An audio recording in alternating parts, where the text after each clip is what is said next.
Hello everybody. Sorry it's been a long time. I've been dozing off. And, well, yeah. Also, I was kind of looking at the sky. I was outside just a couple of minutes ago. And I don't know if anybody sees this or not, but, like, if you go outside, like, on a windy day, or not like a windy day, more like, I'm not sure. Like, you can feel the breeze, and it's warm, and it's kind of cool, and you're like, oh, it's just a small breeze. But when you look at the branches on top of the trees, they move like very crazy, as if like a storm was here, and you kind of just are confused.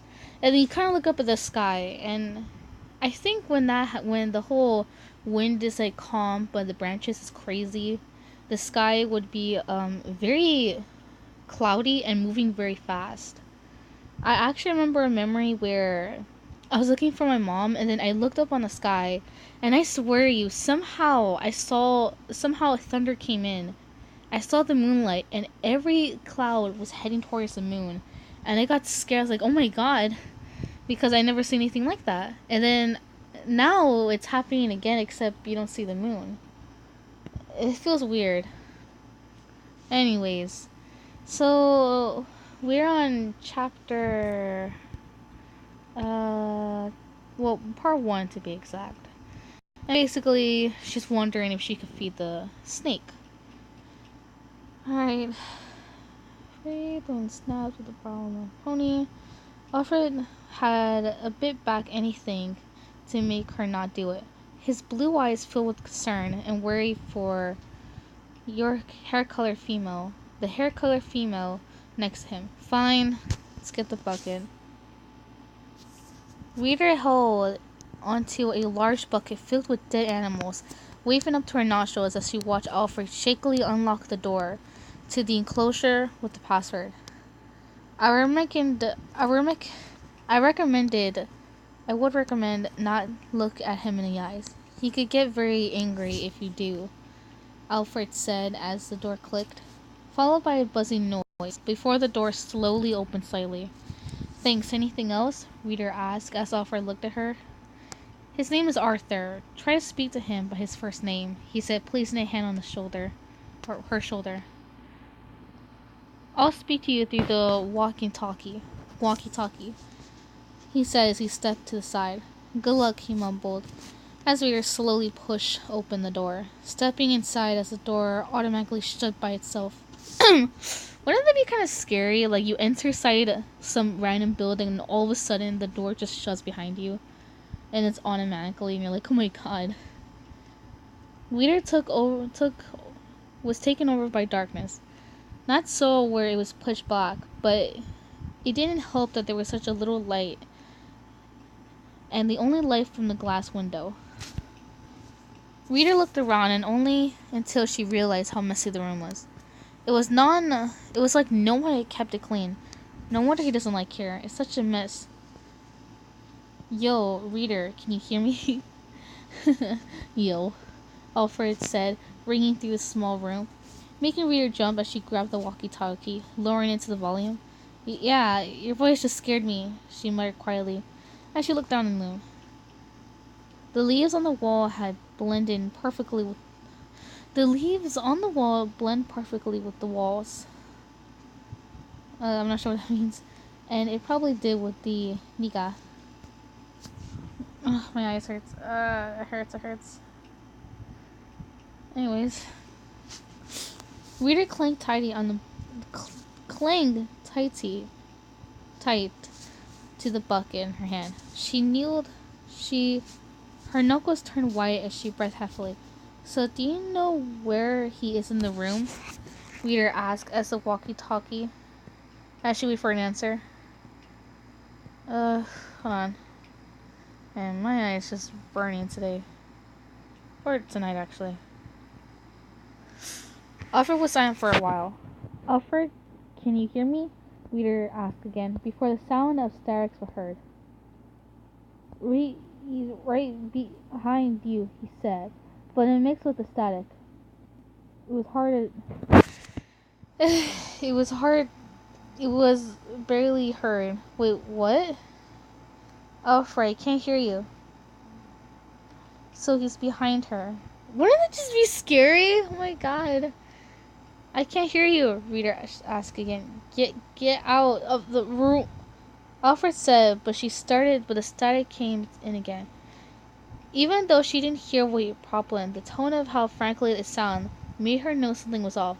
Suddenly the sound of something rattle was heard behind the hair-colored girl.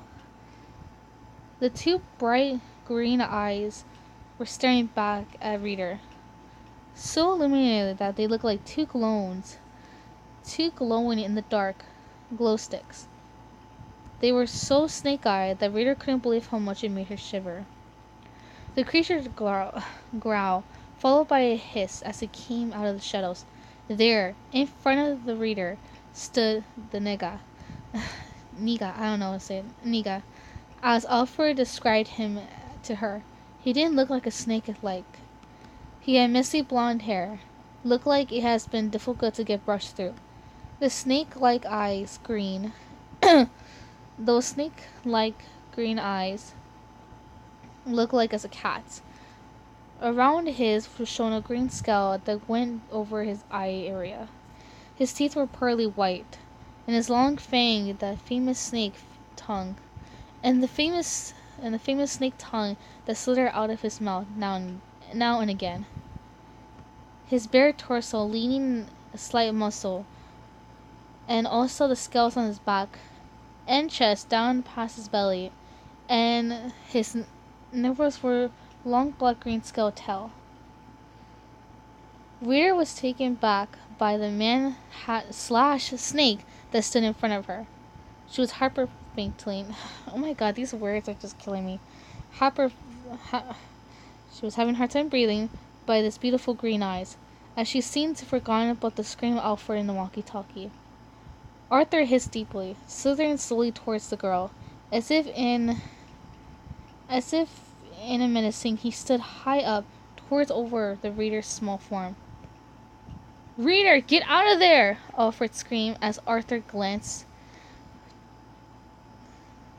moved towards the loud, exhaustion voice booming through the speaker. Reader slowly moved her hand away, noticing that Arthur's eyes were watching the walkie-talkie in her grip. He must have hated for electronics, as if he had taken pure disgust in his face. Reader slowly put the walkie-talkie on the ground and glances in it. Niga watching her movement carefully, his green eyes glaring into hers. With the walkie now on the floor, Reader kicked it away from her so forcefully that it was a snake against the wall, knocking out the batteries in the back, cutting out Alfred's voice. Alfred, looking at the now laying piece of brick by the wall, before turning his gaze towards Reader. She didn't want to keep her eyes off of him. But she knew she couldn't, as Alfred reminded her not to stare at him. Reader lowered her head to look at the bone-clattering ground, only seeing how Arthur's tail slowly came closer to her.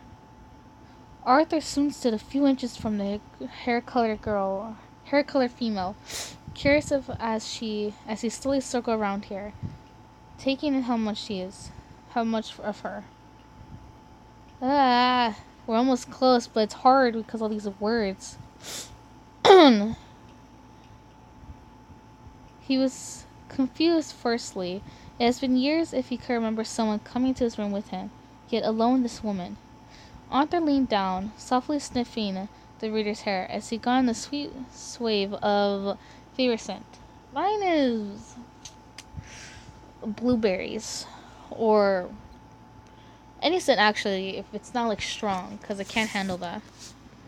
It was almost extraordinary for Arthur, since he never smelled anything so sweet before.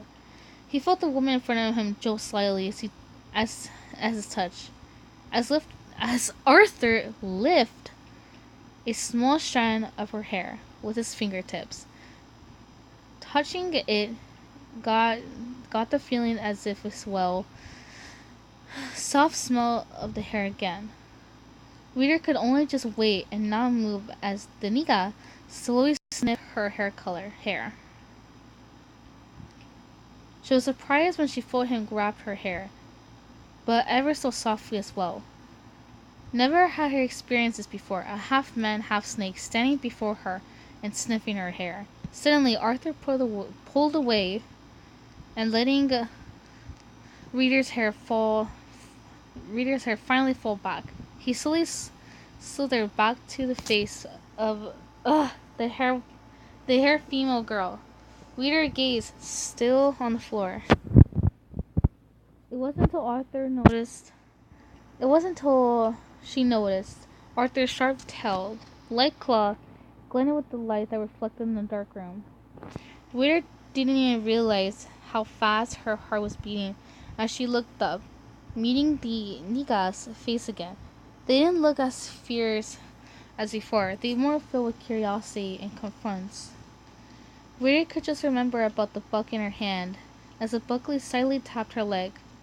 Reader looked down, picking up one of the disgusting piece of meat in her gloved hand and slowly bringing it up to Arthur's view.